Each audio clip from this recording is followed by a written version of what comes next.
अस्सलाम वालेकुम व्यूवर्स, मेरा नेम है अज़ीबा सुहेल। आप देख रही हैं मैथमेटिक्स बाय अज़ीबा। तो आज हम करेंगे 1.5 का question 1.5 question 1 find the determinants of the following matrices. हमने मैट्रिसेस का डिफाइंड करना है कि ये किस तरीके से मैट्रिसेस का डिटर्मिनेंट निकाला जाता है। पहले क्वेश्चन लिखा, सॉल्यूशन में हमने इसका साइन डाल दिया, जो फार्मूला था हमने फार्मूले की तरह लिख दिया, मतलब कि इनके साइडों पे 2 लाइन्स लगा दी और इसके साइडों में इसकी ब्रैकेट्स नहीं लगानी, इस तरह 2 लाइनें लगानी है आपने। ठीक है, ये डिटर्मिनेंट होता है।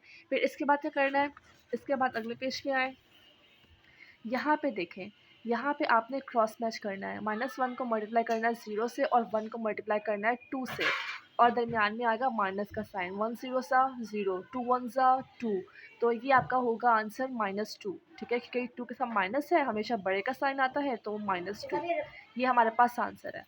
ठीक है, इसके बाद क्या करना है आपने, इसके बाद करना है क्वेश्चन नंबर 1 का सेकंड पार्ट। यहाँ पे इस तरीके से हमने बी का हमने लिखा, डिटर्मिनेंट का हमने डिटर्मिनेंट का साइन डाले, फिर उसके बाद क्रॉस मैच किया। क्रॉस मैच करने के बाद यानी -1 2 1 ज़ा 2, 3 2 ज़ा 6, 6 - 2 8, 6 माइनस -2 माइनस प्लस होते हैं, तो 6 और 2 को प्लस करेंगे तो 8 आएगा और माइनस बड़े का साइन लगेगा हमारे पास। ठीक है, ये हमारे पास आंसर है। इसके बाद क्वेश्चन 1 का सी पार्ट, यहाँ पे इसको क्रॉस मैच किया। क्रॉस मैच पहले हमें ये डिटर्मिनेंट का हमने साइन डालना है, फिर हमने क्रॉस मैच डिटर्मिनेंट का साइन आपने लाजमी डालना है। ठीक है, फिर उसके बाद क्रॉस मैच करना है आपने। क्रॉस मैच करने के बाद 3 2 ज़ा 6, माइनस का साइन डालना है। 3 2 ज़ा 6, 6 - 6 0। अगर देखा जाए तो ये इन्वर्स भी, ये सिंगुलर मैट्रिक्स भी है, क्योंकि सिंगुलर मैट्रिक्स होने के लिए ज़रूरी है कि आपका आंसर 0 में आए, तो ये सिंगुलर मैट्रिक्स भी होगा।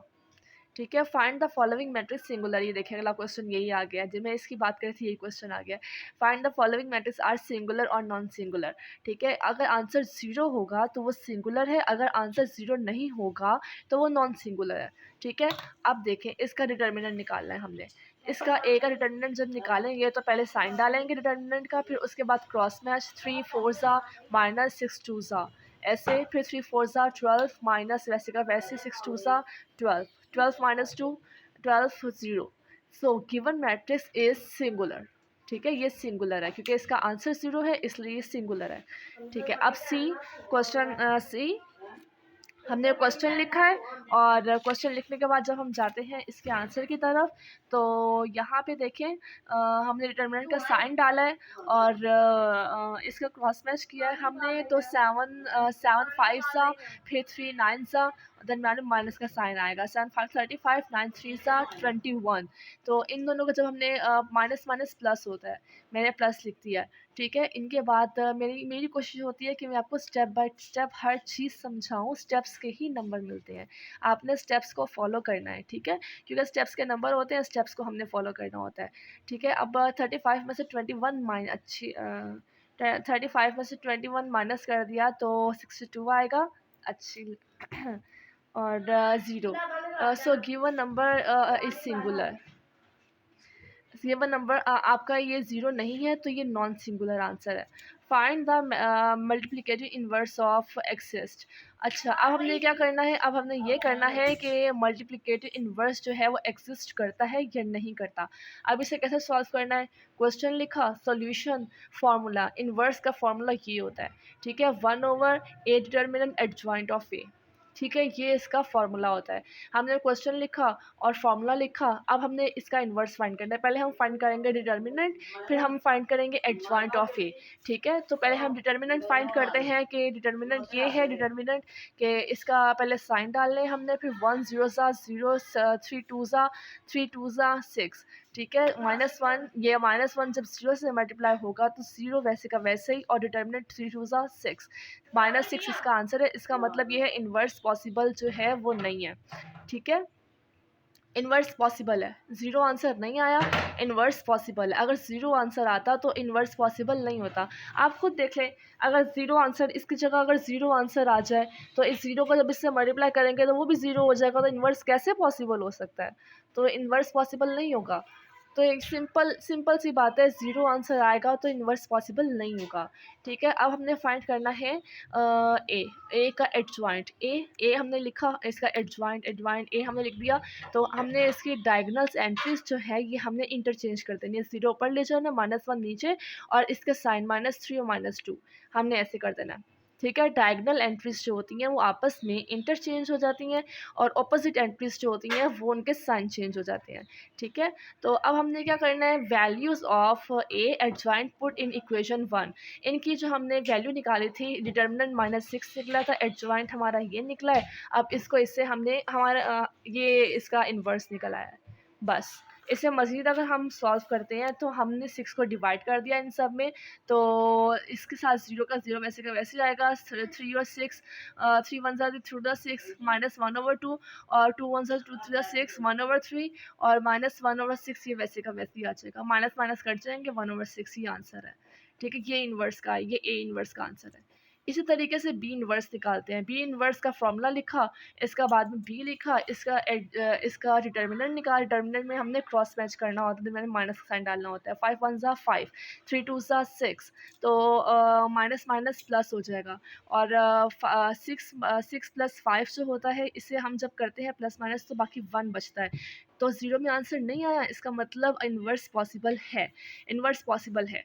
तो बी हमने लिखा, बी का एडजॉइंट निकाला। एडजॉइंट डायगोनल एंट्रीज जो होती हैं आपस में इंटरचेंज हो जाती हैं। -5 ऊपर चला गया, 1 नीचे आ गया। ठीक है, फिर उसके बाद अपोजिट एंट्रीज का साइन चेंज हो गया, ये -2 बन जाएगा, और ये -3 था, ये 3 बन जाएगा। ठीक है, और इसके बाद जब हम इसको पुट करते हैं वैल्यूज़ को, तो हमारे पास इस तरह की लोकेशन आ जाएगी, और ये इसका आंसर है। ठीक है, ठीक है, और इसके बाद क्वेश्चन नंबर 3 पार्ट करना है। इसी तरीके से स्टूडेंट्स हमने करना है question number C. Question number 6 C हमने करना है -2 6 3 और -9। इसका फॉर्मूला लिखते हैं -c। ये हमने इसका फॉर्मूला लिख दिया। सो सी, अब हमने इसका निकालना है डिटर्मिनेंट।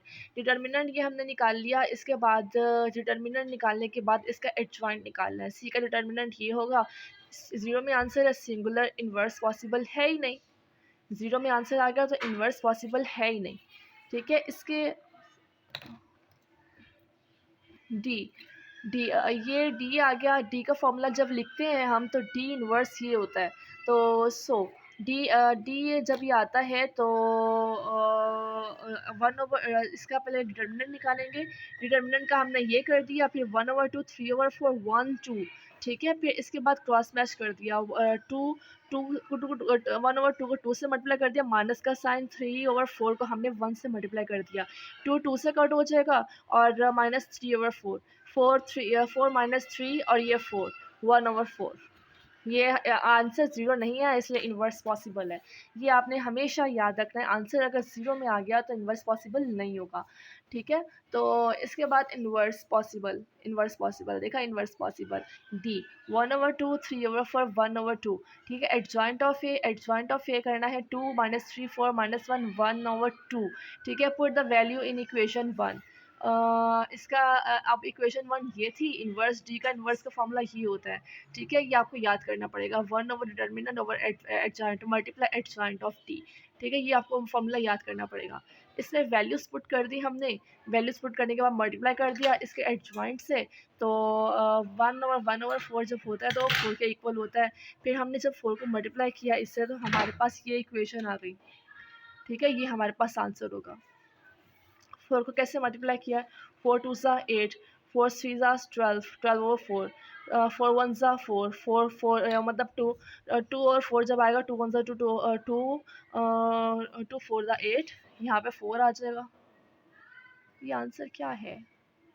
एक मिनट, 1 सेकेंड वेट। इसके बाद देखें, अब हम इन्हें जब करते हैं, 4 2 ज़ा 8, और 4 3 ज़ा 12, 12/4, 4 1 ज़ा 4, और ये 4/8 हमारे पास हो जाएगा 3। और ये 4 1 ज़ा 4, 4 को 3 से 4 3 ज़ा 12 होता है। 2 1 ज़ा 2, 2 2 ज़ा 4 होता है। इसका आंसर अगर देखें तो यही हमारे पास आंसर होगा इसका। ठीक है, तो इसके बाद हमने करना है क्वेश्चन नंबर 4। ठीक है, आपको मिलते हैं नेक्स्ट वीडियो में। Thank you for watching. Allah हाफिज़।